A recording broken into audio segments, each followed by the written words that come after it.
the modern listing presentation. This isn't about, you know, flipping open your laptop or taking out an iPad, and that technology, and that's not what I mean. It's how do we translate the value of what we're doing through additional technology to our clients so that they understand that there's value there. Just telling somebody that you're gonna build them a Facebook page for their listing, or telling somebody that you're gonna get your property up on YouTube or build a virtual tour so that you can promote it to those buyers around the world or across the street. It doesn't have any value unless you explain it to them so that then when the next person shows up to make pitch their listing presentation, they're asking them, well, why aren't you doing this for me? So this is just under the category of, you know, who are you and how the heck do you know what you're talking about? Because when I started, I knew that I couldn't door knock the top producers in the market. I couldn't out newspaper advertise them. I couldn't out Dream Homes Magazine advertise them. So I had to go where they ain't and go big. And that was my philosophy. Go where they ain't and go big. And still to this day, you can level the playing field, right, by creating a higher perceived value of what you're providing. You know, it's hard. How many people here would like more listings? Okay?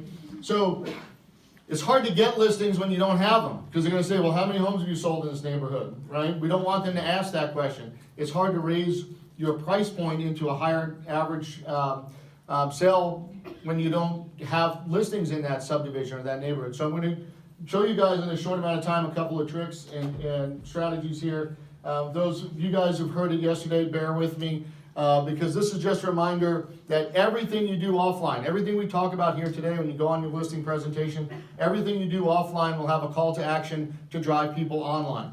So why do I show you this? Because last I checked, there's no app that allows you to shake hands with a Facebook page, right? You can't shake hands with a website. There's still a personal local business. We're talking about combining our offline and online. One of the tricks that I use to do that is we used to send flowers to everybody when they moved in or out of their houses. Right? And one tweak, all I did was to the card, I included a hashtag. Hashtag, look what my realtor gave me, right? Hashtag, my favorite realtor. Or I asked them to take a selfie and post it to their Facebook page, put it up on Instagram, put it on Pinterest. Because now what were they doing? They were marketing for me, right? Does that make sense? Your next best customer is connected to your current customer, right? So the only time that this backfired is I got a text message one time from these first-time home buyers, and they said, Burke, we love the flowers, but we don't understand the card. And the card read, rest in peace, sorry for your loss, right? So what did I do? I went on Yelp, I wrote a negative review, and they immediately called me and they said, Burke, we're terribly sorry, we made a huge mistake, take the review down, it'll never happen again, we sent the wrong order to the wrong place, but don't feel so bad, because right now somebody over at Bruggeman Funeral Parlor is opening up a card that reads, good luck in your new home. So it's just a reminder that we still want to do the basics, okay? The listing landscape for the seller is as confusing as it's ever been, right? So it doesn't make sense that you walk in and you talk about your 15 years experience and selling millions of dollars worth of real estate in their neighborhood. What they're going to do is they're going to say, well, Zillow says that my house is worth $10,000 more than you say, so obviously you don't know what you're talking about. Right? So we need to make sure that we're showing that supporting collateral as to why we know what we're doing, right? We want to make sure that you guys are that first agent they meet. When they talk about 66% of sellers, I'm sorry for the screen, I don't know if they'll be able to do anything about that. Let's see. The last guy had the same problem, right? Yeah. See if I can grab the audio visual. What's that? Yeah, we can. I'll try to do it this way because I think we don't have enough time. So when we talk about 66% of sellers listing with the first agent they meet, it's not meeting you in the living room, right? That's the problem. It's meeting you online. With 92% of our clients going to the web first, we want to make sure what they see online is representative of what they're going to see offline. Okay, there's instant transparency. We can't pretend to be a luxury home specialist when there's nothing about luxury home listings on our website, all right? We can't show up at their door and say, oh, this is nice to meet you. You kind of look like the agent I saw on the website or their great-great-grandchild. You know, there's instant transparency in who you are. People admire experience, right? Be that person offline that they see online. right? So, and trust me, I've coached hundreds and hundreds of agents around the country at every age level, every demographic, every type of buyer, seller, representing agent, right? At every age, in every location in the country, a lot of these strategies still remain the same. It doesn't matter where you're doing it. We're gonna apply a couple of these things to our business, and then you'll see a huge difference in winning your listings. So 52% of sellers say that marketing is the most important service they expect from an agent. So we wanna make sure we've got a listing presentation to a property marketing plan or a property marketing presentation, right? If they're actually using these words, this is statistical, right? This is a study, they're saying that they're looking for an agent for marketing is the number one factor. Well, then change the language, just, it's subliminal. Just say, this is not my listing presentation, it's a property marketing plan, okay? So, obviously being prepared, we're not gonna go through this line by line, but there's no such thing, let me go up to here, okay? There's no such thing as a cold call anymore, right? You should know everything about these people before you ever show up, right? Or at least as much as they'll allow you to know by researching them through all of these tools and resources you have now, right? There's no such thing as a cold call anymore. Make sure that you're doing your homework and preparing, knowing your stuff, right? When I'm talking about knowing all these trends, this is an opportunity for you guys to really show what's the difference between a Zillow, a Trulia, and a Redfin and you guys, right? You know why people are moving in and moving out. You know, where schools are being built, where businesses are building and which businesses are moving away. So make sure you know your trends and you know your numbers. I'm not gonna go through a lot of this stuff. You guys are gonna, for more of the, you know, the boring stuff, you can get that in a copy of the presentation. Just due to time, I wanna be able to go online and show you a couple things. So one of the things that I used to do, and every smartphone, right, where did I put mine? Every smartphone has a stopwatch on it. Now, I used to use an old-fashioned stopwatch. If I knew that I was walking into kind of a tough listing presentation, right, or somebody, you know, said, well, look, I'm busy, we're busy, I would say, all right, I'm gonna set the stopwatch at 10 minutes, right? If I can convey my value proposition to you in 10 minutes, we're done. Whether I'm in mid-sentence, mid-blink, mid-breath, we're done. This hits 10 minutes, it's over, right? And I end up staying there for 45 minutes, an hour and a half. Now they're showing me around the property. Point is that it immediately lets their guard down. When you set that limit, that this is just not gonna go on, it's not a bunch of rambling, okay? The other thing under being prepared is the mindset that you have when you're going in there. Now, I used to use the theme song to The Sopranos, you know, woke up this morning, okay?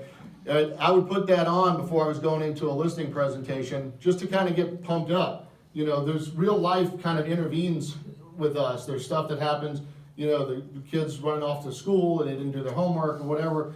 You know, there's always something that's going on. Don't walk into that listing presentation and you're not in the right mindset. So I always would pick a song that kind of get me in that mindset, pump me up, either put me in a good mood or whatever it is to get my mind straight, okay? I'm gonna be doing another session later today, so I'm not gonna go into real detail on the owning a niche to get rich. We talked about this a lot yesterday too, is that one of the things that I would do in preparing for a listing presentation, this is where I'll kind of jump off here for a second, is that if I build Facebook pages for every single one of my listings, okay? Now, why would I do that? Right, if I build a Facebook business page for my sellers, what do you think they're gonna do with it? Share it, right. Now, this is the only math portion of the class, okay? The average user on Facebook has about 300 friends. They share it with 10 people. I've just increased my sphere of influence by how much? Okay, 3,000 people. You're gonna try to fix that? I'll put it on full screen. This isn't a good, Okay, go ahead and put it full screen. what's that? Put it full screen. Yeah. Okay. So they start sharing it, right? So there's an implied endorsement there. And I'm telling you right now, I get listings, right, from people that I don't even know, because I don't know you, but I know them, right? And they're posting information about me, they're posting information about their house, they say, I want that done for me. My agent isn't doing that, so I wanna, as soon as you have it, alright, we'll go with that, don't worry about it. We're flexible here, okay? So, for an example here, okay, in the upper right-hand corner of the page, right, where you'll see create a page, there's two ways I can go with this, right? So when I create this page, I'm either gonna type in, I don't typically use an address like 123 Elm Street for building the page for the property, right? I'll typically, I'll call it a 4-bedroom colonial, all right, or a beautiful home in the suburbs of Chicago, right? So I'm thinking about what would people search for that would, one, give a nice description of the property that the sellers would like, or two, be a keyword-rich term for whatever the property is. So half-acre property, the suburbs of San Diego or near downtown San Diego, right? So I create a page just for the property, and then I ask my sellers, I either am using the address of my office, right? So when I'm putting the address in here, this is not their street address, right? I'm putting in the address of the office where I hang my license, okay? And so, a couple reasons why, if I name the page something besides the address, I can always use it again later, right, or use it for something else. Luxury home near downtown San Diego, right? Luxury home near downtown San Diego, when this listing sells, then I put something else up there, okay? Does that make sense? Here's the other option. Give me where do you guys work out of? Simi Valley, California. Simi Valley? So what, is there like a subdivision there, like a nice subdivision you would target? Oh, Big Sky. Big Sky?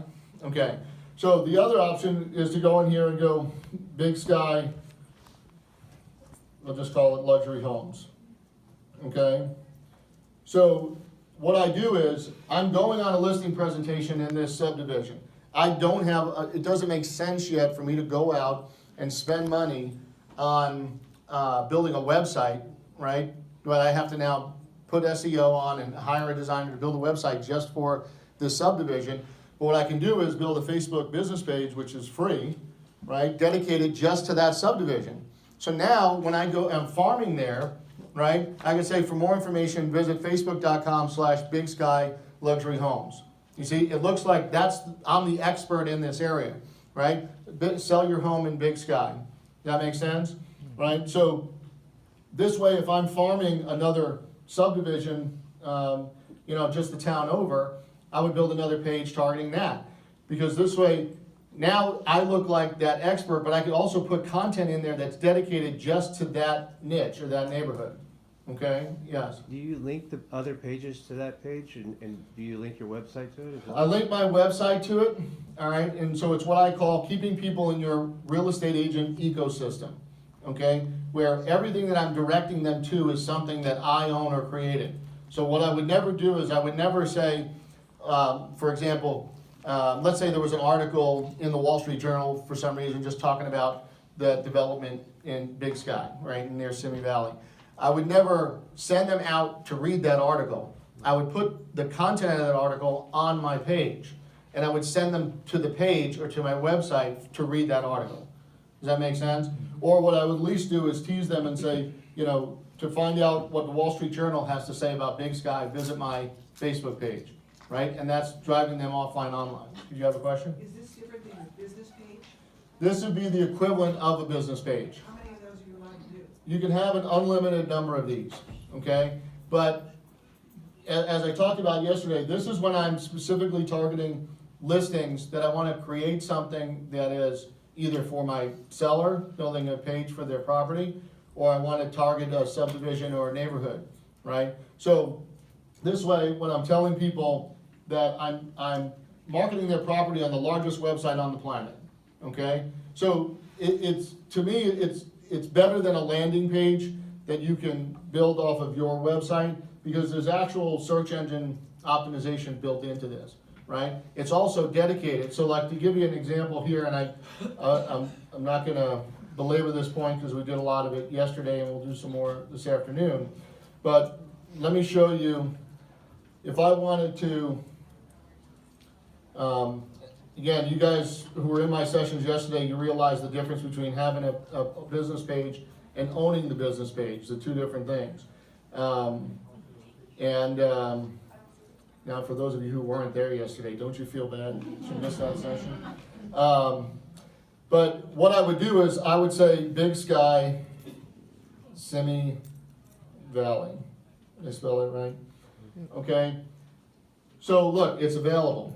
So what I just checked here, all right, for those of you in the class yesterday, you saw that building a page is a waste of time unless you own the domain name of the page.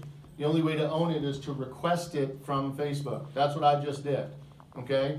So to buy the domain name, Big Sky Simi Valley, right? I mean, to buy up domain names doesn't really make sense anymore. It used to be that Google gave, sort of instant recognition for owning a domain name with great keywords and phrases, but they don't anymore. So they're really looking for content and SEO. Well, there's SEO already built into this page because it's on the largest website on the planet. So right now, I own Big Sky. I don't own it yet. When I click confirm, then I own it, and then you can buy it from me. Okay. So, but now no other agent on the planet could own Big Sky Simi Valley, right? Now, if I wanted to make it a little more targeted, I'd go Big Sky Luxury Homes, right? And again, I'm not gonna. I mean, look, Big Sky Luxury Homes is available. How crazy is that? So the point is now if I want to target that for listing, that's on my listing presentation. I walk in and say, for more information here, visit facebook.com/Big Sky Luxury Homes, right? Or I'm the #1 agent on Facebook for Big Sky Luxury Homes. I can say that. I'm the #1 agent on the largest website on the planet for Big Sky Homes, right? That doesn't necessarily mean anything. I'm still trying to win the listing. So I'm trying to show them the value here of creating something that other agents aren't gonna present. Does that make sense? Are your pages ranking organically? Most likely this won't show up right away, okay, until I put some links on there. But yes, the more niche driven they are, the quicker they'll show up, okay? So Big Sky Luxury Homes would probably show up as one of the first results on the first page of Google if somebody were to type in Big Sky Luxury Homes. Now, if they type in Big Sky Homes, that's then most likely I won't. But yeah, Big Sky Homes isn't available. All right. See, that's what happens when your listing's not available. All right. So I'm going to jump down here. Right, because that's what I was just talking about, these niche Facebook pages. So what that does is allows you to target multiple farms to look like, so if I want to go after listings, then it would be, where are you out of? Dallas, Dallas. What's a subdivision over there? Or not a subdivision, a neighborhood. Kessler Park, Kessler? Kessler Park. Yeah, so sell my home in Kessler Park, right? So I have a page dedicated to just what you need to do to sell your home in Kessler Park, right? So for more information on selling your home in Kessler Park, visit facebook.com, sell my home in Kessler Park. It's easier to convert them because it's the exact thing that they're interested in, okay? So you'll see here, sell your home in Vegas. All the same type of compliance standards are still, whatever you would do for a website in terms of compliance and having your broker information and your broker number on there, still applies. So just make sure you don't skip over that stuff. Any questions on that before we move on? Yes. Would you then put if you had 3 homes in that subdivision for sale, you're putting them all into that one? Yes, great question. So the benefit of doing the page dedicated to the subdivision as opposed to just the listing, okay, and why I do both, is because now, right, what happens is people are now visiting that page and sharing it with others because there's multiple listings there.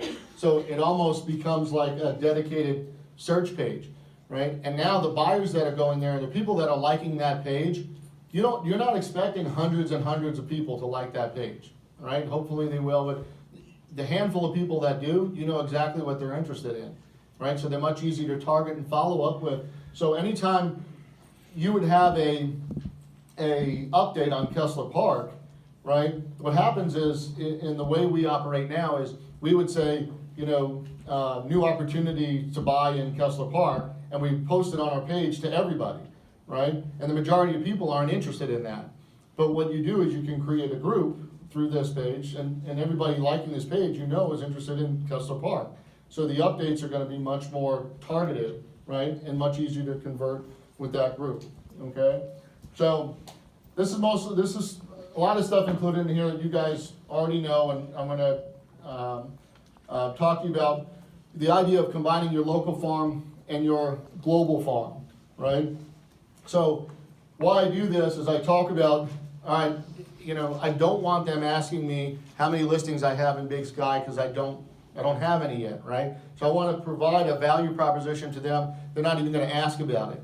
They're gonna wonder why other agents aren't talking to them about this. So what I do is, combining my local farm and my global farm allows me to walk through what I'm gonna do for them here, right? Which is, to some degree, a lot of what they're gonna get from other agents.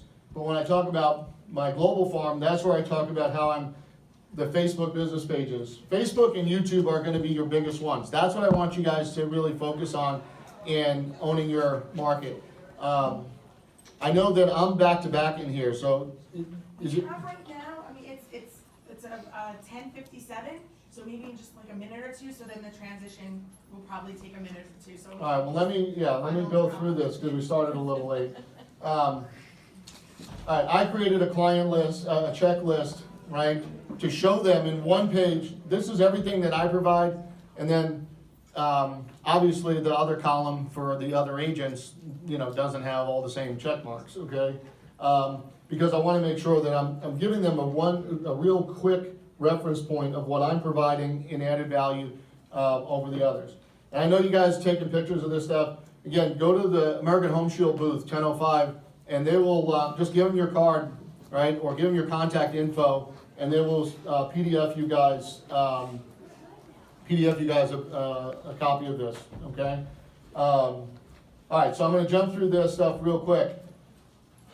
When I prweb.com, this is one of almost everything I talk about in all my sessions don't cost anything, okay? And believe it or not, I don't even cost anything anymore. The same coaching, when I sold my real estate company, I started coaching and training, and for agents to work with me was $1,500 a month. And brokers, it was $10,000 to $20,000 a month. My partnership with American Home Shield now allows me to do that for free. So if you're interested in that, ask about the coaching as well.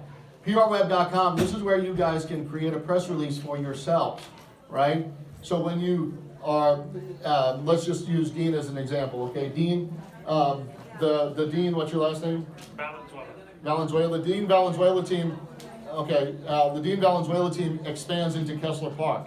That's a press release, right? Now, it's not necessarily one that's gonna show up on CNN, but you put it up there, right? You put it up there, and guess what? They distribute that all over, and it will show up in the Wall Street Journal online, the Financial Times online. You put that into your listing presentation, right? And see how powerful that looks to them, because they don't know that you created the press release for yourself, all right? The very last thing I'm gonna leave you guys with, I'll jump through this quick, okay? Last thing I'll leave you with on YouTube, sorry, you can see how much stuff is in here, right? 75% of sellers say they'll list with an agent who uses video. Only 1% of them do it. You guys are gonna be, you got a 99% chance now after hearing this session to win the listing, because your competition isn't gonna do it. And this is what I talk about when I say how we provide the value proposition to our clients. Mr. and Mrs. Seller, I'm gonna take a quick video of your property. I'm gonna have it uploaded to YouTube before I even get back to the office. Why? Because YouTube is the second largest search engine on the planet. It gets 3 billion views a day. But guess what? 70% of that traffic comes from outside the United States. So because real estate is global, and I told you about combining my global farm, I'm gonna start marketing your property to that lucrative international buyer, or that buyer who's relocating from outside the market, or that buyer who's across the street and doesn't wanna come out in the rain. And you know what else I'm gonna do? I'm gonna convert your property tour into 43 different languages. How's that sound? Okay, now they're not asking me about how many listings you have in this neighborhood. Guess what? I'm not gonna do any of that stuff. YouTube does it for me. okay? But I'm conveying the value as if it's the Burke Smith team is gonna do that for your listing, and it's something that no other agent is gonna do. What do you guys think? Sound good? Yes. All right, thank you for your time. You guys will have, here's my contact info. And go to the,